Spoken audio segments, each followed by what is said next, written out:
Bonjour, chers apprenantes, chers apprenants, ravi de vous rencontrer sur la plateforme enseignement à distance. Je vous présente le chapitre numéro 2, la deuxième séquence. Je vous rappelle la séquence précédente, discute ou bien étude le potentiel de repos. C'est un schéma général qui résume le niveau ou bien l'origine de ce potentiel de repos. On a défini ce potentiel comme une différence de charge de part et d'autre de la membrane plasmique de la fibre nerveuse. Maintenant, on entame un autre potentiel qui s'appelle le potentiel d'action. Pour le faire enregistrer, on adopte le même dispositif expérimental précédent, à savoir la cuve nerf où on pose le nerf lié cette fois-ci avec deux types d'électrodes, les électrodes excitatrices S1 et S2 et les électrodes réceptrices. Ces dernières électrodes sont liées à l'oscilloscope. Maintenant, on passe à le protocole expérimental. Après une excitation efficace, on obtient un enregistrement appelé le potentiel d'action. L'excitation de ce nerf donne naissance à un message nerveux au point excité qui se propage tout au long de ce dernier sous forme d'une onde de négativité ou bien une onde de dépolarisation. Maintenant, on va faire l'enregistrement après une excitation au niveau du nerf à condition que cette excitation soit efficace. On obtient dans l'enregistrement deux types selon la position des électrodes réceptrices R1 et R2. On a deux enregistrements, enregistrement 1 et l'enregistrement 2. L'enregistrement 1 concerne le potentiel d'action diphasique et l'enregistrement 2 concerne le potentiel d'action monophasique. Par la suite, on va voir la différence du type d'enregistrement, à savoir il diffère uniquement de l'emplacement des électrodes réceptrices. On aborde maintenant le potentiel, l'enregistrement 1 qui cible le potentiel diphasique. On va voir ces différentes étapes. C'est une onde qui est caractérisée par plusieurs étapes. On va le voir par la suite et on suit le devenir ou bien l'influx nerveux, leur transport au niveau à la surface du nerf. Premièrement, le premier signal de l'excitation a été enregistré au niveau du oscilloscope. Il représente de l'artefact de stimulation. Il désigne le moment d'excitation. Le trait AB, ici, s'explique par le temps de latence. C'est un temps qui nécessaire pour que le message nerveux arrive à l'électrode réceptrice. On va le voir ici. C'est un passage de l'électrode excitatrice pour arriver à l'électrode réceptrice, l'influx nerveux, où il faut un temps nécessaire. On passe à l'autre phase, c'est la phase BC. La phase BC au niveau du nerf, c'est une dépolarisation au niveau de R1. C'est-à-dire lorsque l'onde de négativité arrive au niveau de l'électrode réceptrice R1, qu'est-ce que se produit au niveau de l'oscilloscope? C'est-à-dire, il arrive, cette onde, elle a pris la charge négative, c'est pour cela qu'il y a une déviation de ce faisceau lumineux, ou bien de ce pôle lumineux vers le haut. C'est-à-dire qu'il y a une répulsion de ce faisceau lumineux vers le haut. On passe, l'autre phase, c'est CD, elle est caractérisée par une repolarisation au niveau du R1. La phase DE, le moment où l'onde de négativité arrive au milieu, c'est-à-dire entre l'électrode réceptrice R1 et l'électrode réceptrice R2, c'est-à-dire le faisceau lumineux arrive au temps zéro, au temps initial. On passe à la phase EF, c'est-à-dire l'électrode, bien l'onde de négativité arrive à l'électrode réceptrice N2, R2. On passe à la phase EF. C'est une autre dépolarisation pour l'électrode réceptrice R2. Et vers la fin, enfin, le FG, il caractérise la repolarisation de R2. Et vers la fin, on a le retour de l'influx nerveux à l'état initial, c'est le rétablissement du potentiel initial.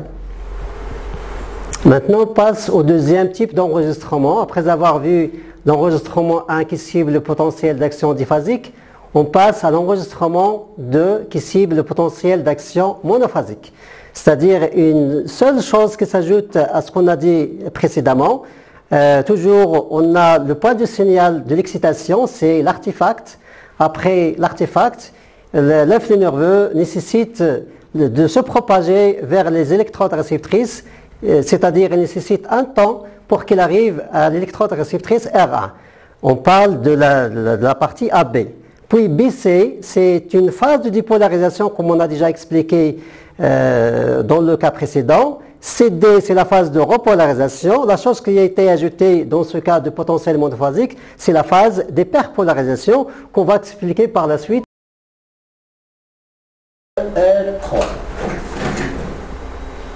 Maintenant, on passe à mettre en évidence les mécanismes responsables du potentiel de repos.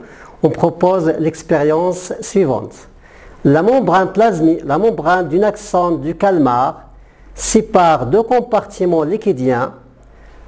Le premier compartiment comporte un liquide intracellulaire symbolisé par ILIC et liquide extracellulaire LEC.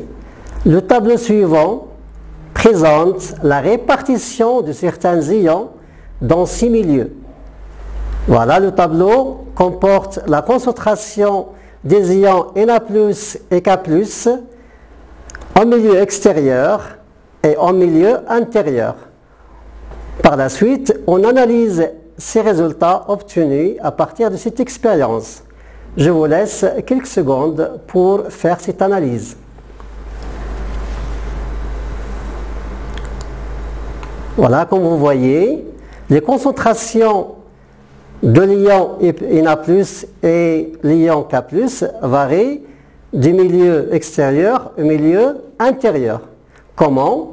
On va voir, on s'intéresse maintenant à l'ion Na+, on remarque que sa concentration dans le milieu extérieur est plus importante par rapport à sa concentration au milieu intérieur. Au contraire, pour l'ion K+, sa concentration au milieu intérieur est plus importante que sa concentration au milieu extérieur. Voilà. On passe toujours dans le cadre de l'origine de potentiel d'action. On a une membrane plasmique qui sépare les milieux extracellulaires et les milieux intracellulaires. Comme on remarque il y a quelques minutes, que les concentrations de l'ion Na+, et K+, de part et d'autre de la membrane sont différentes. On a toujours l'ion Na+, de concentration très importante à l'extérieur de la membrane du nerf, tandis que sa concentration au milieu intracellulaire est très faible. C'est l'inverse pour l'ion K+. K+, elle a une concentration très importante dans le milieu intérieur que sa concentration dans le milieu extérieur. En conclusion, on peut dire que le potentiel de repos résulte de la différence de concentration des ions Na+, et K+, de part et d'autre de la membrane. Vu les informations que vous avez déjà vues dans les chapitres précédents, précisément la diffusion simple, toujours que ce soit des solutés, que ce soit des ions, cette solubilité se fait toujours d'un milieu plus concentré vers un milieu moins concentré.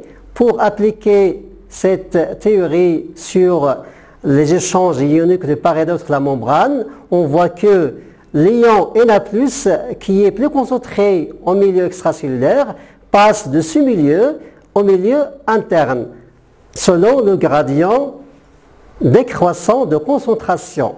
De la même façon pour K+, puisque sa concentration est très élevée dans le milieu intérieur, il doit passer de ce milieu vers le milieu extérieur selon le gradient décroissant de la concentration. C'est ce qu'on a vu pour la solubilité de la membrane vis-à-vis des solutés et de ces ions. En conclusion, on a conclu que le potentiel de repos résulte de la différence des concentrations des ions Na+, et K+, de part et d'autre de la membrane. À votre avis, si on laisse continue cette solubilité de Na+, vers le milieu intracellulaire et l'inverse pour les ions K+, il y aura un équilibre de ces ions et le potentiel de repos disparaît. Mais dans la nature, il faut garder ces différences de concentration de ces deux ions. Et on peut supposer qu'il y a un autre phénomène qui va rétablir ces différences de concentration de part et d'autre de la membrane plasmique du nerf. Maintenant, on se pose la question suivante, quel est le mécanisme permettant le maintien de ce potentiel de repos? Pour déterminer le mécanisme qui permet le maintien du potentiel de repos, un accent de Kalmar est chargé en Na+ radioactif. On mesure alors l'apparition de la radioactivité dans le milieu extracellulaire en conditions normales, puis on ajoute les molécules suivantes. La première molécule, c'est le DNP, ça veut dire 2,4-dinitrophénol. C'est une substance inhibitrice de la synthèse de l'ATP. Ça veut dire inhibitrice, c'est-à-dire il bloque la synthèse de l'ATP. Pour l'ATP elle-même, c'est une source d'énergie cellulaire.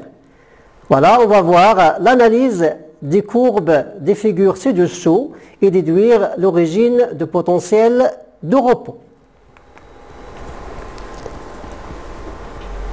La première figure, on va voir, elle représente la variation de la sortie de sodium radioactive par coup, par minute, en fonction de temps, en ajoutant la première molécule qui est le DNP. Pour la deuxième figure, elle représente cette fois-ci la variation de la sortie de Na+ radioactif en fonction de temps, en ajoutant la deuxième molécule tout en gardant la première molécule qui est DNP.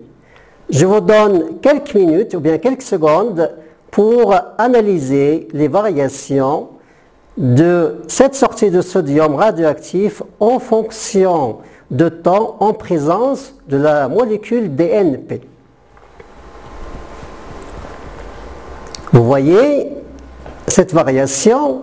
Lorsqu'on met l'axone géant de Kalmar dans un liquide orangère normal, la sortie de Na+ radioactif, on voit qu'il est à une valeur de 50 coups par minute. Une fois qu'on ajoute la molécule DNP, comme on a dit il y a quelques minutes, cette molécule dinitrophénol, c'est une substance qui bloque la synthèse de l'ATP. On voit que cette sortie de Na+, c'est-à-dire du milieu intérieur vers le milieu extérieur, prend des valeurs très faibles. Il y a une diminution de cette sortie de Na+. Ça nous pousse à poser l'hypothèse, peut-être cette sortie de Na+ est liée à la présence d'une énergie qui est la source de l'ATP. Pour vérifier est-ce que précisément l'ATP qui prend l'ampleur dans cette diffusion, on va faire la deuxième expérience. Cette figure montre les résultats de la variation de la concentration bien de Na+ radioactif en fonction de temps.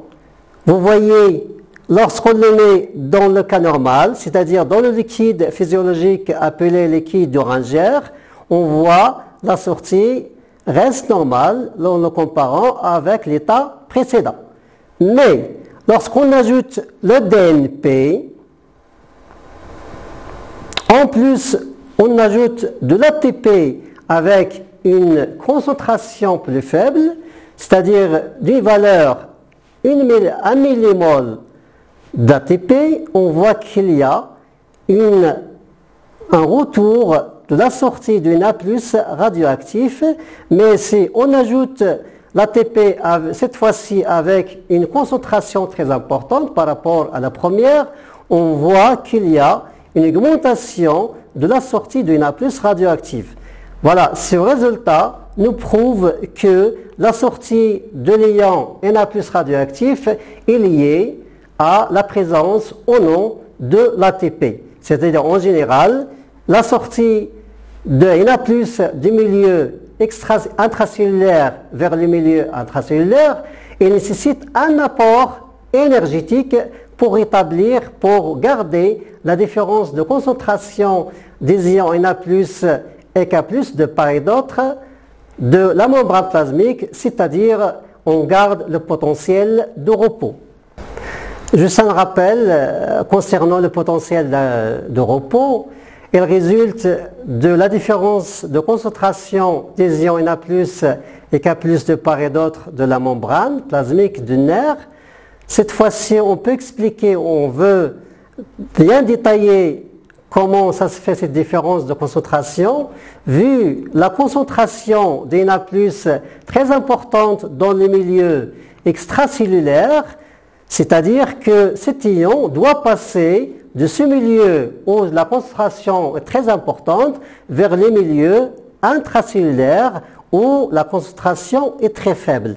De la même façon, pour l'ion K+, il passe à son tour du milieu intracellulaire qui est plus concentré vis-à-vis la concentration de cet ion vers le milieu extracellulaire.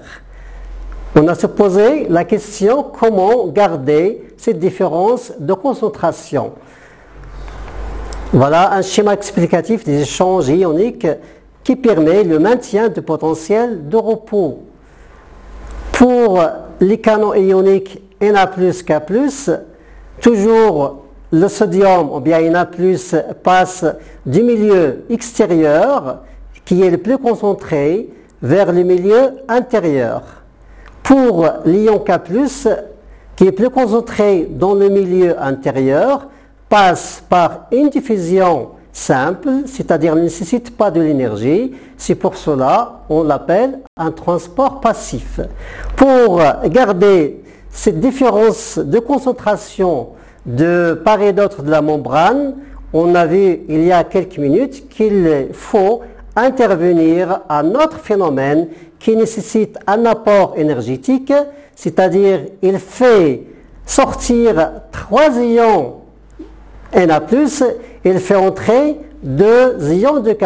On parle alors d'un transport actif qui nécessite des apports énergétiques, c'est-à-dire de l'ATP. Maintenant, on passe à déterminer l'origine du potentiel d'action. On mesure la variation de la perméabilité membranaire de la fibre nerveuse aux ions Na+ et K+ lors du potentiel d'action. On a ce graphe qui présente le potentiel en millivolts et la perméabilité membranaire aux ions Na+ et K+. On va voir comment varie cette perméabilité des deux ions en fonction de temps, tout en respectant les différentes étapes du potentiel d'action. On a choisi dans cet exemple le potentiel 2 qui est le potentiel monophasique.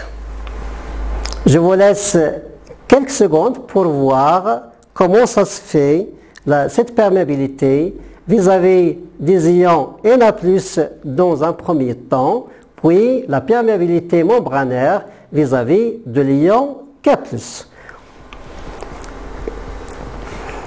Maintenant, on va voir les étapes de cette perméabilité, à la fois Na+, et à la fois K+.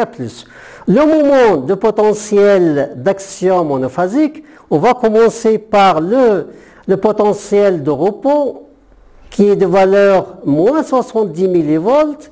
Une fois qu'on a appliqué une excitation efficace sur le nerf, il y a production d'un message nerveux qui réside au niveau d'une dépolarisation qui est BC.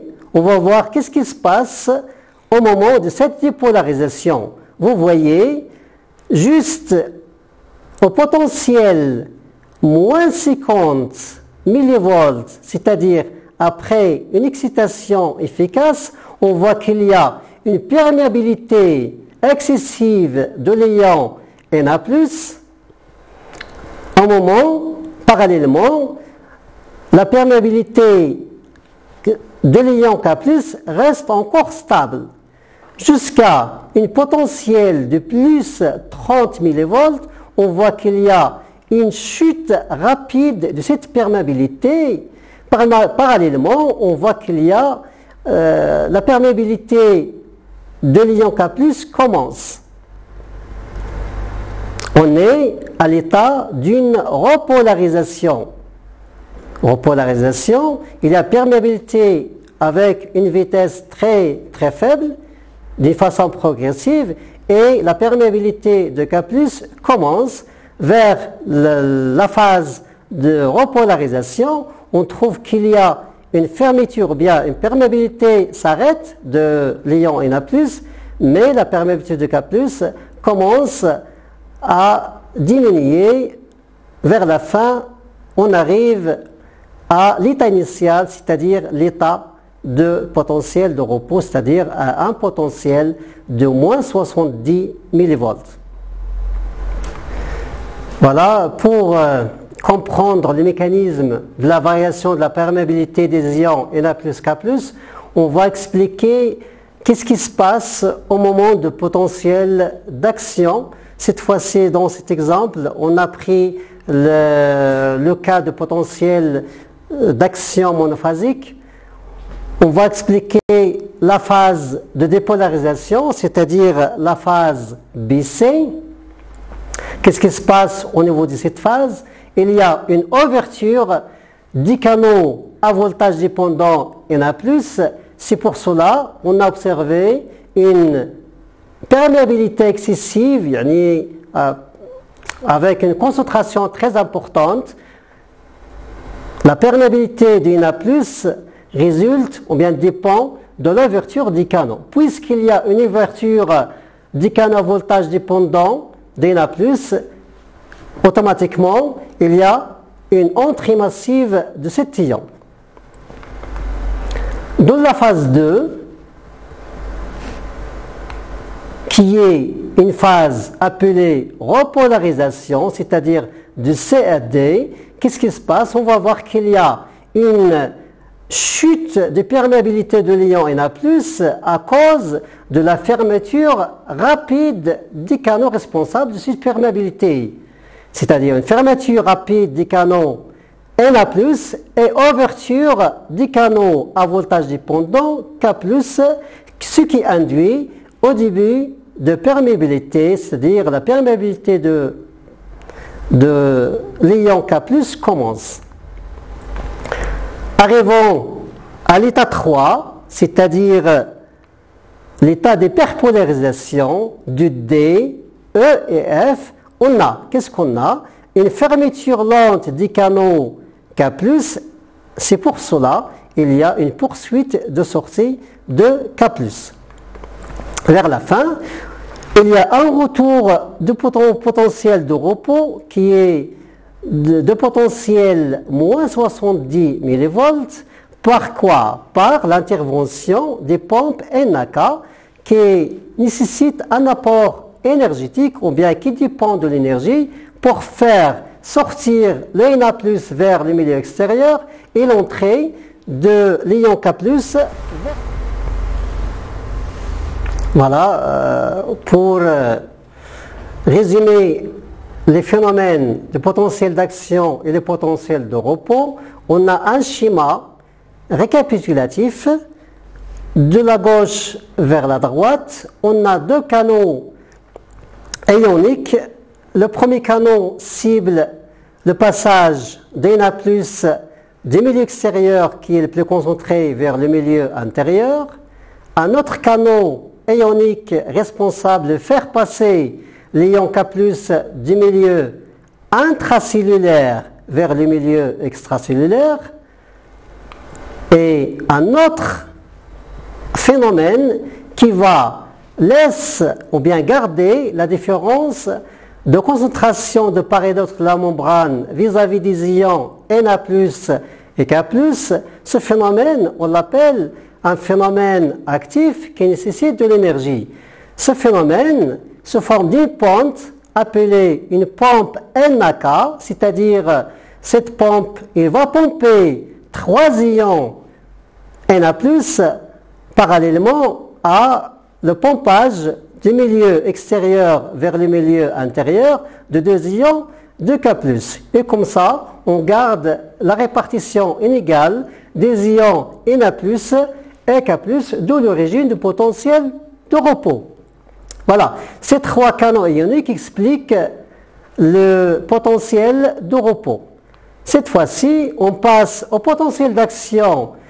Comme on a dit il y a quelques minutes, elle dépend de l'excitation. Lorsqu'on introduit ou bien on applique une excitation efficace au niveau d'un nerf en général, on cible, voilà, il y a un passage des ions Na+ de part et d'autre de la membrane ainsi que les ions K+, mais l'ouverture de ces 2 canons, il dépend de voltage, il dépend de l'excitation. Et comme ça, on a déterminé, on a mis en évidence le potentiel de repos et le potentiel d'action, que ce soit la méthode de la mettre en évidence et le mécanisme de ces potentiels, à la fois repos et à la fois le potentiel d'action. La séquence 2 touche à sa fin. Je tiens à vous remercier pour votre attention. Je vous souhaite bon courage et bonne réussite. Et à bientôt.